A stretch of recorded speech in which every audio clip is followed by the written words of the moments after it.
دشمنای مردم افغانستان داڕوخانی سەربازی حکوومەت و سوپای ئەفغانستان بەردەوامە و دوجار هێزەکانی تالیبان بە تەواوی کابولی پایتەختیان گەمارۆدا و لە چەند دەواازەیەک شەوە چوونە نێو شارەکە. ماوەی 2 هەفتەیە بزوتنەوەی تالیبان دەستی بە هێرشکردن بۆ سەر شار و شارۆچکەکانی ئەفغانستان دەست پێ کردووە. لەو ماوەیەدا دەستی بەسەر سەرجەم ویلایەتەکاندا گرجگە لە کابولی پایتەخت.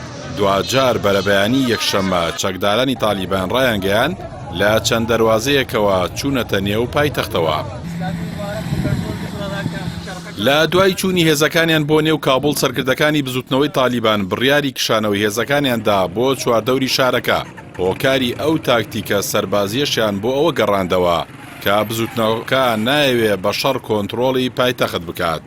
با پێی داتای نێوەندە خۆجیەکانی ئەفغانستان، سوپا و هێزە ئەمنیەکانی حکوومەتی ئەفغانستان ژمارەیان زیاتر لە 300,000 چەکدار دەبێت، بەڵام لە بەرامبەر هێرشەکانی 2 هەفتەی ڕابردووی تالیباندا هیچ ڕووبەڕووبوونەوە بەرگریەکیان نەکردووە و لە زۆربەی شارەکان بەبێ شەڕکردن خۆیان ڕادەستی چەکدارانی تالیبان کردووە. لە دوای گەمارۆدانی تەواوەتی کابوڵ سەرچاوە هەواڵەکان بڵاویان کردەوە. سەرۆکی پەرلەمان و چەندین بەرپرسی سیاسی و سەربازی لە ڕێگەی هەلیکۆپتەرەوە بەرەو پاکستان هەڵهاتوون. هاوکات وەفتێکی باڵای ئەفغانستانیش بۆ گفتوگۆکردن لەبارەی چارەنووسی دەسەڵات و بەهاوبەشی پێکردنی تالیبان یا ڕادەستکردنی بەو بزوتنەوەیە بەرەو دەوحەی وڵاتی قەتەر بەڕێکەوتون. زانیاریە ڕۆژنامەوانەکان باز لەو هەوڵانە دەکەن کە لە ئێستادا لە ئارادایە بۆ ڕادەستکردنی دەسەڵاتی ئەفغانستان با شێوەی ئاشتی و دوور لە شەڕ و کوشتار، پێکێنانی حکوومەتێکی کاتی و کاربەڕێکەر بۆ ئیدارەدانی دۆخی ڕاگوزەری وڵاتەکە یەکێک لە بژاردا بەهێزەکانە. لای خۆیەوە بزوتنەوەی تالیبان سەرجەم هاوڵاتیان و کۆمپانیا و بانکەکان دڵنیا دەکاتەوە کە هیچ زیانێکیان بەرناکەوێت و پارێزراو دەبن لە کاتی دەست بە سەراگرتنی پایتەخت. ڕاشیان گەیاندووە کە دەیانەوێت سیستەمێکی ئیسلامی دابمەزرێنن بۆ سەرجەم ئەفغانەکان و حکوومەتێک بۆ خزمەتی هەمووان دروست بکەن.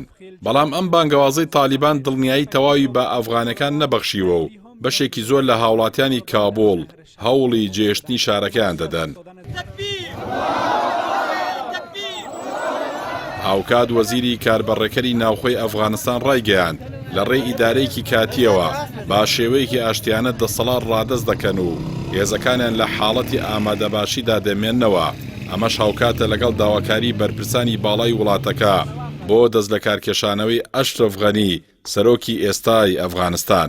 چاودێران و شرۆڤەکانی دۆخی ئەفغانستانیش ڕایان وایە قەیرانی ئەفغانستان لە مێژە لە نێوان ئەمریکا و بزوتنەوەی تالیباندا خراوەتە بەر باس و توانای تالیبان بۆ کۆنتڕۆڵکردنی ئەفغانستان پێشبینی کرابوو.